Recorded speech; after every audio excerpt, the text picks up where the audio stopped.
Halo teman-teman dimanapun berada. Jumpa lagi dalam channel Warta Kabar Baik. Oke teman-teman, langsung aja pada video kali ini kita akan menanggapi komentar yang diberikan oleh pemilik akun atas nama Files of Fails ya. Komentar itu diberikan pada short video atau video singkat ya. Video singkat yang ini, yang judulnya Nabi Bukan Juru Selamat. Ya, video itu singkat, kurang dari 1 menit ya. Namanya juga short video. Nah, di short video yang berjudul Nabi Bukan Juru Selamat itu ada banyak komentar. Dan saya baru baca ya. 2 minggu yang lalu ternyata ada komentar atas nama Files of Fails. Demikian komentarnya. Nabi itu berasal dari bahasa Arab, Bang. Bahasa Arabnya Nabi. Kalau bahasa Ibrani itu Nevi. Bahasa Indonesianya mengadaptasi bahasa Arab. Kalau Rasul artinya utusan. Berasal dari bahasa Arab juga. Artinya bukan menyampai risalah, tapi artinya utusan. Al-Masih juga dari bahasa Arab, Bang.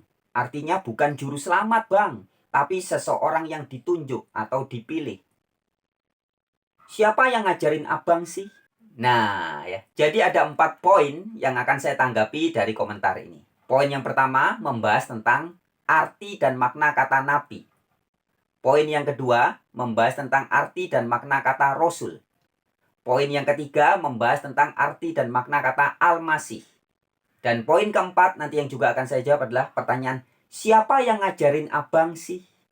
Oke teman-teman, demikian penjelasannya. Oke ya, sekarang kita akan tanggapi komentar dari pemilik akun atas nama Files of Fails. Pertama-tama seperti biasa kita ucapkan terima kasih ya atas komentarnya dari salah satu komentar, yaitu atas nama akun Files of Fails. Mungkin komentar Anda ini mewakili orang-orang lain yang juga masih memiliki pemahaman atau prasangka atau asumsi seperti Anda.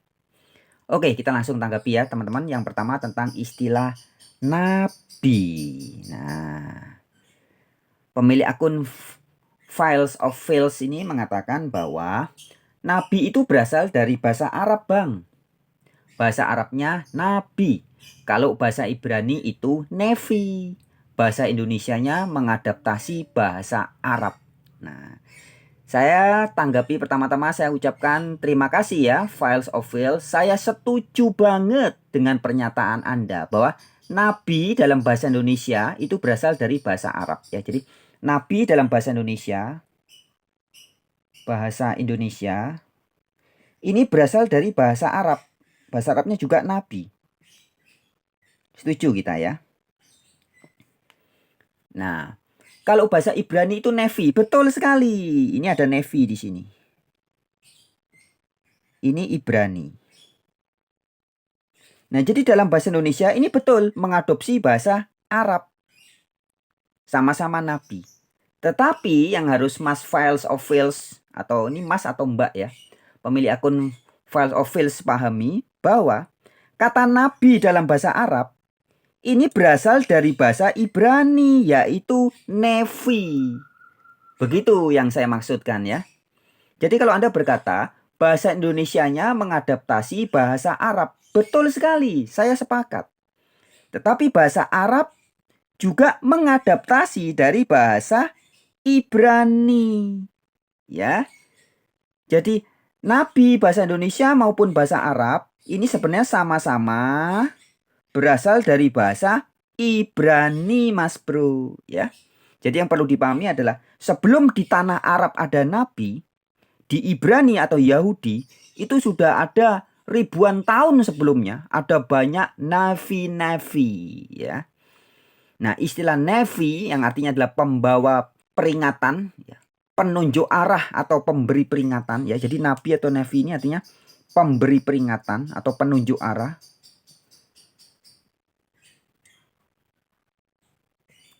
Bahasa Inggrisnya menjadi prophet ya. Nah, pemberi peringatan dalam bahasa Yahudi atau Ibrani disebutnya nevi. Bahasa Arab nabi. Bahasa Indonesia mengadopsi bahasa Arab juga, nabi ya. Dalam bahasa Indonesia nih teman-teman, kita di Indonesia ini kan banyak mengadopsi bahasa asing ya. Kadang ada dari bahasa Belanda, kantor misalkan, dari bahasa Belanda kantor ya. Korden dari bahasa asing curtains ya. Jadi bahasa Indonesia ini tidak murni dari Nusantara, tapi juga ada beberapa dari bahasa asing dan ada juga yang dari bahasa Arab seperti kitab, salam itu juga bahasa Arab semua ya. Abdi ya itu juga bahasa Arab. Nah, begitupun dengan kata nabi ini dari bahasa Arab. Betul sekali Mas Bro, betul. Tetapi bahasa Arab nabi ini mengadopsi dari bahasa Ibrani yang asal usulnya adalah nevi. Begitu ya. Itu poin yang pertama tentang kata nabi. Nah, sekarang yang berikutnya. Bentar, ini saya hapus ya. Berikutnya tentang kata rasul. Ya. Pemilik akun Files of Fails mengatakan, kalau rasul artinya utusan. Nah, ini nanti kita akan koreksi ya Mas Bro ya. Berasal dari bahasa Arab juga. Artinya bukan menyampai risalah, tapi artinya utusan. Nah, ini dengan segala hormat saya harus katakan kepada pemilik akun Files of Fails, Anda gagal paham. Begini penjelasannya. Utusan di sini ada rasul. Bukan rasul artinya utusan, bukan Mas Bro ya. Tetapi rasul yang artinya pembawa risalah itu termasuk utusan. Jadi beda. Rasul sama dengan utusan. Dengan rasul termasuk utusan, yaitu dua hal yang berbeda ya. Jadi yang disebut utusan itu bahasa Ibraninya malak ya, kemudian menjadi malaikat seperti itu ya. Bahasa Inggrisnya angels. Nah, utusan ini jabatannya ada yang jadi nabi, ada yang jadi almasih atau mesias, ada yang jadi rasul ya, ada yang jadi imam dan lain-lain. Nah, ini semua utusan. Almasih ini utusan juga. Tapi tugasnya lain dengan nabi, dengan rasul, dengan imam. Nah, ini semua adalah utusan, teman-teman. Almasih itu utusan, nabi juga utusan, rasul pembawa risalah ya juga utusan, imam juga utusan. Tetapi fungsinya antara almasih dengan nabi, dengan rasul, dengan imam ini beda-beda. Sama-sama utusan tapi beda tugas. Rasul pembawa risalah, penyampai wahyu. Nabi pemberi peringatan, penunjuk arah. Sedangkan almasih adalah orang yang dipilih atau diurapi untuk jadi juru selamat. Ya. Jadi ini harus dipahami. Sebagai ilustrasi saya kasih contoh teman-teman. Jadi utusan, kita tidak salah mengatakan rasul itu utusan, tidak salah. Ya. Imam juga utusan, nabi juga utusan, almasih juga utusan. Ya. Tetapi kita harus paham bahwa utusan itu ada sub jabatan lagi. Nah, maka saya berikan ilustrasi. Sebentar. Ilustrasinya begini teman-teman. Ini supaya lebih mudah dipahami aja ya teman-teman. Jadi gini. Di Indonesia ada istilahnya pelayan masyarakat. Wah, kok habis ini. Kita ganti deh warna merah. Pelayan masyarakat. Ya. Pelayan masyarakat ini jabatannya ada banyak teman-teman. Ada yang disebut sebagai presiden. Ada juga yang menjabat sebagai menteri. Ada juga yang menjabat sebagai bupati, gubernur, dan lain-lain ya. Ada juga yang menjabat sebagai polisi, dan lain-lain ya. Nah, ini semua ini jabatan teman-teman. Polisi, bupati, gubernur, wali kota, kades, ketua RT, ketua RW, ya, menteri, presiden. Ini jabatannya beda-beda, fungsinya, tugasnya beda-beda, tetapi mereka semua sama-sama pelayan masyarakat. Sekali lagi ya, presiden, menteri, bupati, gubernur, wali kota, kepala desa, dan lain-lain, polisi, dan lain-lain ya, tentara ya. Ini semua adalah pelayan masyarakat, tapi tugasnya beda-beda. Tugasnya presiden beda dengan menteri, tugasnya menteri beda dengan polisi, beda juga dengan bupati. Ini semua berbeda tugasnya, meskipun mereka sama-sama pelayan masyarakat. Bisa dipahami ya ilustrasi ini ya. Nah, begitupun seperti tadi. Utusan Allah gitu ya. Utusan Tuhan atau utusan Allah. Nanti kalau Tuhan bingung lagi, Tuhan yang artinya Tuhan atau ilah. Utusan Allah. Ini ada yang berfungsi sebagai nabi atau pembawa peringatan, penunjuk arah. Ada yang berfungsi sebagai rasul. Ada yang menjadi imam. Ada yang menjadi al-masih dan lain-lain. Ya. Kurang sini. Al-masih. Nah, ini masing-masing ini antara nabi, rasul, imam, al-masih. Ini mengemban tugas atau fungsi yang berbeda-beda. Bisa jadi satu orang seperti Nabi Muhammad ya. Dia nabi tapi juga rasul. Tetapi Nabi Muhammad bukan al-masih. Paham ya? Lain halnya dengan Yesus. Yesus disebut sebagai nabi, dia juga pernah mendapat tugas sebagai rasul, Yesus juga menjadi imam besar, Yesus juga bertugas sebagai al-masih. Nah, tapi yang penting dipahami adalah antara jabatan nabi, rasul, imam, al-masih, ini meskipun mereka semua sama-sama utusan Allah, tetapi tugasnya beda-beda. Ya. Jadi begitu Mas Bro ya, jangan gagal paham. Jangan dibilang rasul artinya utusan, salah ya. Rasul itu pembawa risalah. Nabi itu utusan Allah yang tugasnya adalah pemberi peringatan, penunjuk arah. Ya. Kalau al-masih juru selamat. Ya, nah sekarang kita bahas al-masih. Sudah ya, nabi sudah, rasul sudah, al-masih sekarang. Nah, al-masih juga bahasa Arab, Bang. Betul ya. Al-masih. Ini poin yang ketiga ya, kita bahas al-masih. Al-masih ini bahasa Arab. Betul. Ya. Tanda kebesaran nih. Al-masih. Bahasa Arab. Betul. Ya. Artinya bukan juru selamat. Nah, di sini Anda salah. Karena Anda mengartikan al-masih tanpa memahami asal-usul kata al-masih ini dari mana. Asal-usul kata al-masih, misalkan Isa al-masih. Ya. Ini asal-usulnya terjemahan dari bahasa Ibrani, Yosua atau Iso.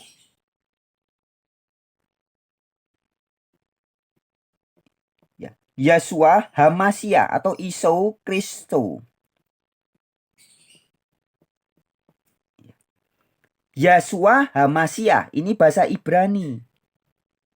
Isus Kristos bahasa Yunani. Yesus Kristus bahasa Indonesia. Jesus Christ bahasa Inggris ya.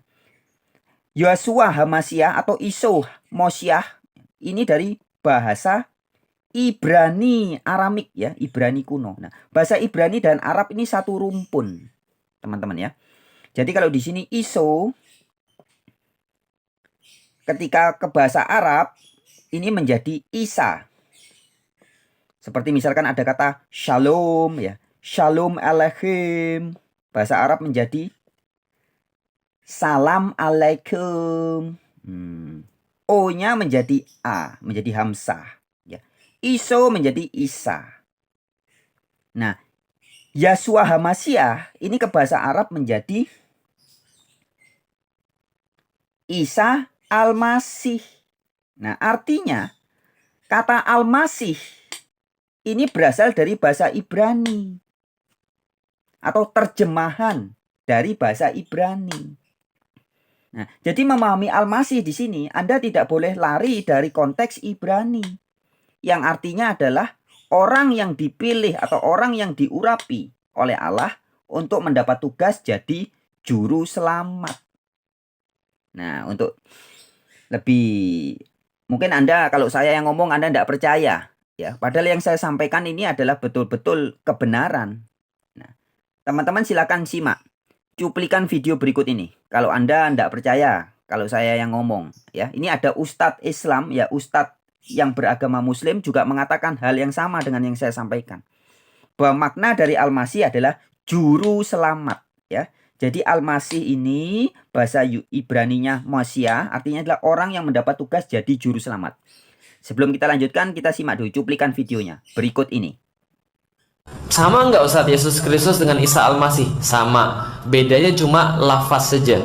Kalau Isa itu bahasa Arab, bahasa Ibraninya Isa, bahasa Yunaninya Jesus.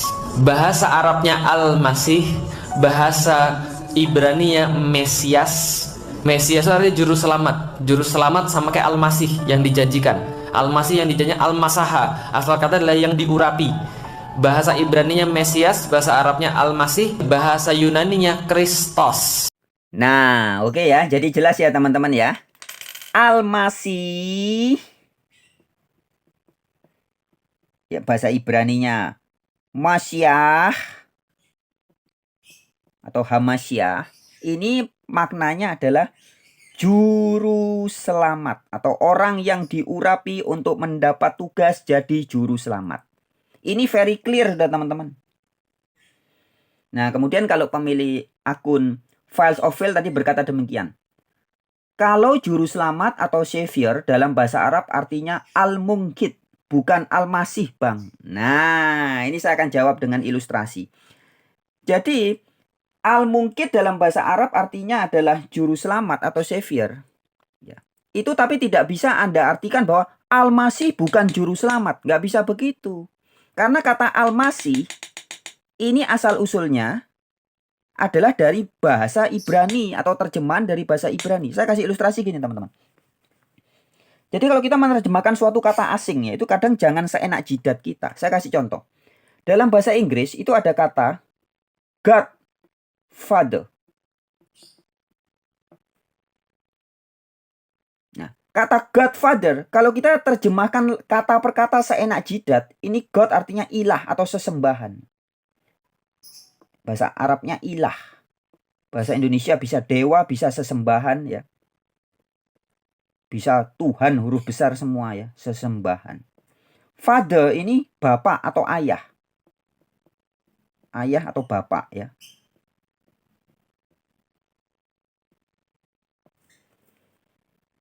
Nah, ilah bapak atau ilah ayah, sesembahan ayah, Godfather. Kita bisa bingung. Ya. Tapi kalau kita mau tahu makna Godfather yang asli, kita tanya kepada sumbernya, yaitu di bahasa Inggris. Di bahasa Inggris, yang Anda maksud Godfather ini apa? Ternyata terjemahan yang pas dalam bahasa Indonesia adalah Bapak Baptis. Atau Bapak Asuh. Ada Godmother, Ibu Baptis, Ibu Asuh. Godfather, Bapak Baptis, Bapak Asuh. Nah, jadi ini tidak bisa kita terjemahkan seenak kita. Oh, kalau di bahasa Indonesia, God itu ilah. Father itu bapak, berarti ini ilah bapak atau bapak ilah. Salah. Ya. Tidak boleh diterjemahkan begitu. Kita harus cari sumber aslinya. Godfather ternyata padanannya Bapak Baptis. Nah, kembali tadi ke kata Al-Masih. Al-Masih ketika menjadi kata Al-Masih ya. Al-Masih ini memang sudah menjadi bahasa Arab. Tapi kita harus ngerti. Asal-usul kata Al-Masih ini bahasa Arab mengadopsi dari mana? Ternyata dari bahasa Ibrani, yaitu Mosiah. Bahasa Yunaninya Kristos. Ya, Bahasa Indonesia bisa Kristus, bisa juga Mesias. Nah, jadi memahami makna Al-Masih yang ada dalam bahasa Arab, ini kita harus cari ke sumbernya. Isa Al-Masih, maksudnya Iso Hamasyah, Yesus Kristus. Nah, baru kita tahu, oh, Al-Masih yang dikenakan kepada Isa di sini artinya adalah juru selamat. Sebab di dalam bahasa Yahudi atau Ibrani, Mosia artinya orang yang diurapi oleh Allah untuk menjadi juru selamat. Nah, jadi begitu Mas Bro ya. Anda keliru kalau Anda mengatakan bahwa Al-Masih bukan juru selamat. Itu sangat salah ya, itu sangat tidak paham namanya ya. Oke, jadi kemudian poin yang terakhir, yang keempat ya. Anda bertanya juga begini. Siapa yang ngajarin abang sih? Nah, ya. Buat orang-orang yang masih bertanya-tanya, kamu nanya, kamu bertanya-tanya ya. Sekarang saya jelasin ya teman-teman. Siapa yang ngajarin saya? Oke, langsung aja saya jawab ya. Guru saya.